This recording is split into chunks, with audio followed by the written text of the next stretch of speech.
عزیزوں میری طرف سے آپ سب کو مسیح یسوع میں بہت سا سلام۔ خداوند کے زندہ پاک کلام میں سے لوکا 22 باب 21 سے 32 آیت تک۔ شمعون شمعون، دیکھ شیطان نے تم لوگوں کو مانگ لیا تاکہ گیہوں کی طرح پھٹکے، لیکن میں نے تیرے لیے دعا کی کہ تیرا ایمان جاتا نہ رہے، اور جب تو رجوع کرے تو اپنے بھائیوں کو مضبوط کرنا۔ خداوند یسوع مسیح جو ہماری نجات کا منبع ہے، وہ مختلف اوقات میں اپنے شاگردوں کے ساتھ باتیں کرتا رہا۔ کلام پاک کی اس آیت میں یسوع اپنے شاگرد شمعون سے مخاطب ہیں۔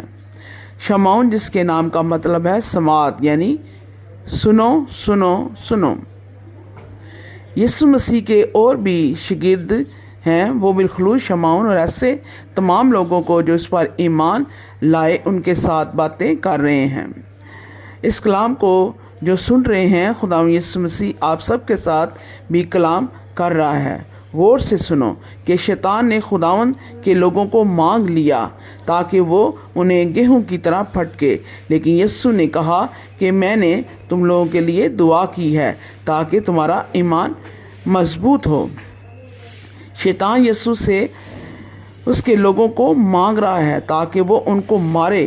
اس کے برعکس جب کوئی انسان کسی انسان سے کوئی چیز مانگتا ہے تو وہ اس کی حفاظت کرتا ہے تاکہ سلامتی کے ساتھ اسے واپس کر دے۔ لیکن ہماری لڑائی شیطان کے ساتھ ہے۔ شیطان یسوع کا مخالف ہے۔ انسان شیطان اور یسوع کے درمیان میں ہے۔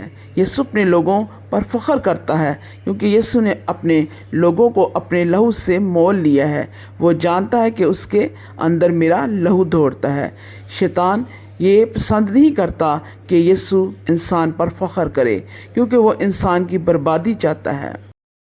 جیسا کہ کلام پاک میں ایوب نبی کے بارے میں پڑھتے ہیں کہ جب ابلیس خداوند کے پاس آتا ہے تو خداوند ایوب نبی کی تعریف کرتا ہے کہ وہ میرا راست باز بندہ ہے۔ ابلیس کہتا ہے کہ تو نے اس کے جو گرد باڑ لگائی ہے، اگر تو اس باڑ کو ہٹا دے اور اسے میرے حوالے کر دے۔ اور جب خدا نے اسے ابلیس کے حوالے کر دیا تو اس کے مال و اسباب کے ساتھ ساتھ اس کے بیٹے اور بیٹیاں، نوکر چاکر اور سب کو ہلاک کر دیتا ہے، یعنی ایوب نبی کو چھانٹتا ہے، یہاں تک کہ اس کے بدن کے اندر کیڑے پڑ گئے۔ جب ابلیس لوگوں کو مانگ لیتا ہے تو وہ ان پر ظلم کرتا ہے، وہ خاندانوں کو برباد کر دیتا ہے۔ یسوع مسیح کہتا ہے غور سے سنو، میں نے تمہارے ہی لیے نہیں بلکہ تمہاری اولاد اور مال و جان کے لیے بھی دعا کی ہے تاکہ تمہارا ایمان جاتا نہ رہے۔ بہت سے والدین اپنے بچوں کے لیے پریشان ہوتے ہیں کہ وہ بے راہ روی کا شکار ہو گئے ہیں۔ انہیں ایمان رکھنے کی ضرورت ہے کیونکہ آپ کی دعائیں رد نہ ہوں گی۔ کلام پاک میں بڑی خوشی کی خبر ہے کہ جو دعائیں آنسو کے ساتھ کی جاتی ہیں ان کے ایک ایک آنسو کا خداوند حساب رکھتا ہے، اور وہ آنسو مشکیزے کے اندر بند کیے گئے ہیں اور یادگیری کے طور پر خداوند کے تخت پر رکھے گئے ہیں، کیونکہ شیطان آپ کو ہر طرح سے اذیت دے رہا ہے صرف اس لیے کہ خداوند شیطان کے ہاتھ میں انہیں دے دیتا ہے کہ آپ کا ایمان پرکھا جائے۔ ابلیس ہر روز ہمیں اور ہماری اولاد کو مانگتا ہے۔ یسوع کہتا ہے کہ میں ہوں، میں تیرے لیے دعا کرتا ہوں، باپ کے پاس اپنا خون لے کر کہتا ہوں کہ یہ مانگا گیا ہے، اس خون کے صدقے اسے معاف کر دے، اسے بحال کر۔ جب انسان برے کاموں میں پڑ جاتا ہے تو خداوند اسے بچاتا ہے۔ بائبل میں لکھا ہے ابن آدم کھوئے ہوئوں کو ڈھونڈنے اور نجات دینے آیا ہے۔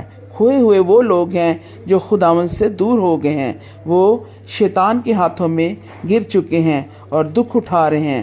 ایسے لوگوں کے لیے جب آنسوں کے ساتھ دعا کی جاتی ہے تو یسوع ان کے پاس چلا جاتا ہے اور اسے کہتا ہے تو بھٹکا ہوا ضرور ہے لیکن جب تو واپس آئے گا تو میرا کہلائے گا۔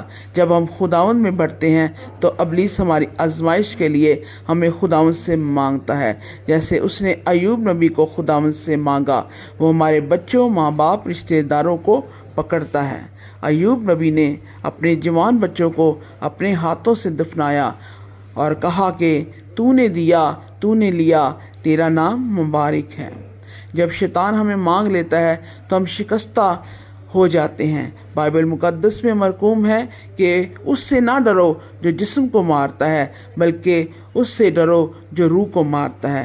یسوع نے کہا، میں نے تیرے جسم کے لیے نہیں بلکہ تیری روح کے لیے دعا کی ہے تاکہ تیرا ایمان نہ جاتا رہے۔ یعنی مشکلات میں پڑھ کر ایمان کمزور نہیں، بلکہ تمہارا ایمان ہر حال میں خداوند میں مضبوط رہے۔ اگر ہماری زندگی میں رائی جتنا ایمان ہوگا، خداوند ہمیں ضرور بچائے گا۔